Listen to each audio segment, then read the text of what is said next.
8ই জুলাই প্রাক্তন মুখ্যমন্ত্রী জ্যোতি বসুর জন্মদিন শ্রদ্ধার সঙ্গে পালন করা হলো দক্ষিণ দিনাজপুর জেলার সিপিআইএম এর সকল পার্টি অফিসে। এদিন সকাল 9টায় পার্টি পতাকা উত্তোলন ও শ্রদ্ধেয় জননেতা জ্যোতি বসুর প্রতিকৃতিতে পুষ্পার্ঘ্য নিবেদনের মধ্যে দিয়ে বালুরঘাট 1 নম্বর এরিয়া কমিটির বাচ্চামুন্সি ভবনে সিপিআইএম পার্টি 1 নম্বর এরিয়া কমিটির সম্পাদক অনিমেষ চক্রবর্তী পার্টির পতাকা উত্তোলন করেন। পাশাপাশি জেলা কার্যালয় যামিনী মজুমদার ভবনে জ্যোতি বসুর প্রতিকৃতিতে মাল্যদান ও আলোচনা সভা অনুষ্ঠিত হয়। এই প্রাকৃতিক দুর্যোগের মধ্যেও জ্যোতিবাবুকে স্মরণ করতে প্রচুর কর্মী সমর্থকদের উপস্থিতি লক্ষ্য করা যায়। এছাড়াও এই দিনটি তাৎপর্য রক্ষায় স্বেচ্ছায় রক্তদান শিবির সহ একাধিক কর্মসূচির আয়োজন করা হয়। এ বিষয়ে বাম নেতা কল্যাণ দাস কি জানিয়েছেন শুনুন। আজকে আমাদের পার্টির প্রভাত প্রতিম নেতৃত্ব ভারতবর্ষের রাজনীতিতে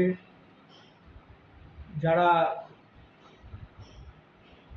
চিরকাল মানুষ যাদেরকে স্মরণ করবে, জননেতা পশ্চিমবঙ্গের প্রাক্তন মুখ্যমন্ত্রী জ্যোতি বসু, তার আজকে 113তম জন্মদিবস। আজকে আমরা পার্টির জেলা দপ্তর যামিনী মজুমদার ভবনে সকালবেলায় তার প্রতি শ্রদ্ধা জ্ঞাপনের মধ্য দিয়ে পালন করলাম। পাশাপাশি বালুরঘাট সিপিআইএম এর এরিয়া কমিটির সম্পাদক অনিমেষ চক্রবর্তী কি জানাচ্ছেন শুনুন। আপনারা জানেন যে আমাদের প্রয়াত কমরেড জ্যোতি বসু, যিনি হচ্ছে আমাদের রাজ্যের সবচেয়ে বেশি সময় ধরে যিনি মুখ্যমন্ত্রী ছিলেন, তার আজকে হচ্ছে আমাদের জন্মদিন, মানে 113তম জন্মদিন আমরা আজকে পালন করছি। সকালবেলায় আমাদের প্রোগ্রাম হয়েছে, তার প্রতি শ্রদ্ধা জ্ঞাপন হয়েছে, আলোচনা সভা হয়েছে।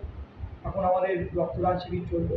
এই রক্তদান শিবির আমরা প্রতি বছরই করি, জ্যোতি বসুকে স্মরণ করার মধ্য দিয়ে প্রতি বছরই আমাদের হয়। সেই আঙ্গিকে আজকেও আমরা এখানে রক্তদান শিবির করছি।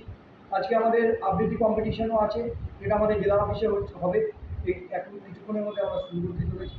মূলত আমাদের জ্যোতি বসুকে স্মরণ করার মধ্য দিয়ে আমরা যেটা বলতে চাই সাধারণ মানুষকে, যে তিনি বলতেন যে সম্প্রদায়ের মধ্যে যে বিভেদ, সেই বিভেদ যেন না থাকে।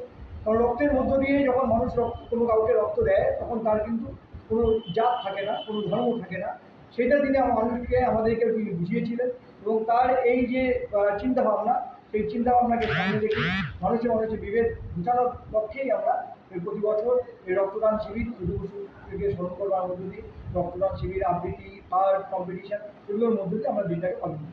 দক্ষিণ দিনাজপুরের বালুরঘাট থেকে নিজস্ব প্রতিনিধি রিপোর্ট, টাইমস 14 বাংলা। আরো নিত্য নতুন ভিডিও পেতে এবং তথ্য জানতে আমাদের ফেসবুক পেজকে লাইক ও ফলো করে রাখুন। সেই সঙ্গে টাইমস 14 বাংলার ইউটিউব চ্যানেলকে সাবস্ক্রাইব করতে ভুলবেন না।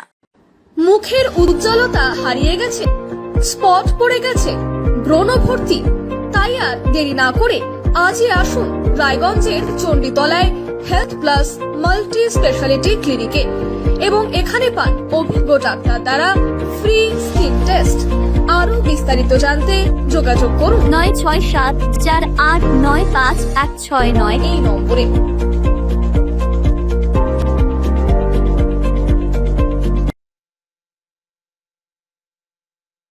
আজ তোমার বিয়ে সাজলো নতুন সাজে।